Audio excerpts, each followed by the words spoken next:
Hey everyone, Assassin here. Today we have a new update for Warzone. Finally, we have a nerf for the R9, as well as some other weapon tweaks that we're going to get into. I also wanted to touch base on a few other things that have changed since my last update video. First and foremost, I know we're all pissed that our weapon XP tokens got taken from our account. These fucking assholes! Luckily, they've decided to give us all these tokens back, so rejoice. Speaking of XP boosters, we currently have a double XP weekend happening in Cold War and Warzone, and that's lasting until December 21st. We're also going to be getting a double XP boost for the Battle Pass, which will run from the 22nd to the 28th. So, to my Warzone only players, start grinding out those guns and plunder. By the way, I actually have a video coming out tomorrow that goes over a faster way to level up guns other than doing contracts and plunder, and I ran my own test and have data to show you. So make sure to subscribe to stay tuned for that and to stay up to date on any other Warzone news. Now moving on to some bug fixes. It looks like they fixed the Infinite Stim glitch, which was back. Luckily I never ran into this,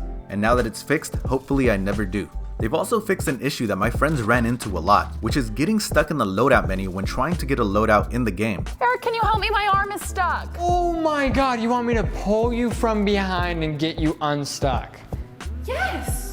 You're ridiculous, stepmom. This actually cost us a few matches, so I'm glad it is fixed. They've also made a few other minor fixes on bugs that prevent seasonal challenge progression, not being able to access the previous match summary, and not being able to equip max level attachments for your Cold War guns. Now, this isn't in the update, but it's a question for you guys. I haven't been able to save any of my gun builds for my Cold War guns in the armory. Is this a bug or am I looking in the wrong place? I'm gonna be honest with you.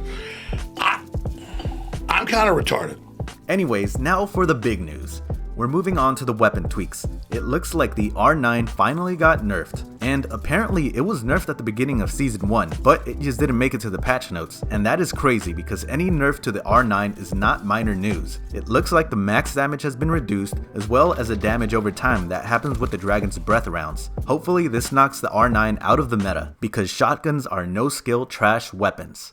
Hit like in the video if you agree, and hit dislike if you don't. Next, it looks like the Kilo got a nerf too, and this one's just Warzone specific, and what it nerfed is its range. Part of the reason the Kilo is meta is because of its range. So if this isn't going to be the best gun at range anymore, what Cold War guns are going to have a similar role to the Kilo? Everyone thought it was the Krig, but it obviously doesn't operate the same way, so we still need to find a gun that has a low recoil, is quick, and is excellent at putting damage downrange. Another weapon tweak that happened is that the agency and group suppressors for Cold War guns have been changed to work like the monolithic suppressor. This is great because without this change, all Cold War guns were unusable. The old agency suppressors would actually minimize your bullet velocity and damage range. And in Warzone, not only do you need bullet velocity and range, you also need a suppressor. So you were always left with the choice of having a gun that's not effective or opening yourself up to be third party because you didn't have a suppressor on your gun. Last but not least, the attack choppers have been removed to prevent an invisible glitch from happening. A lot of players cheese their wins this way,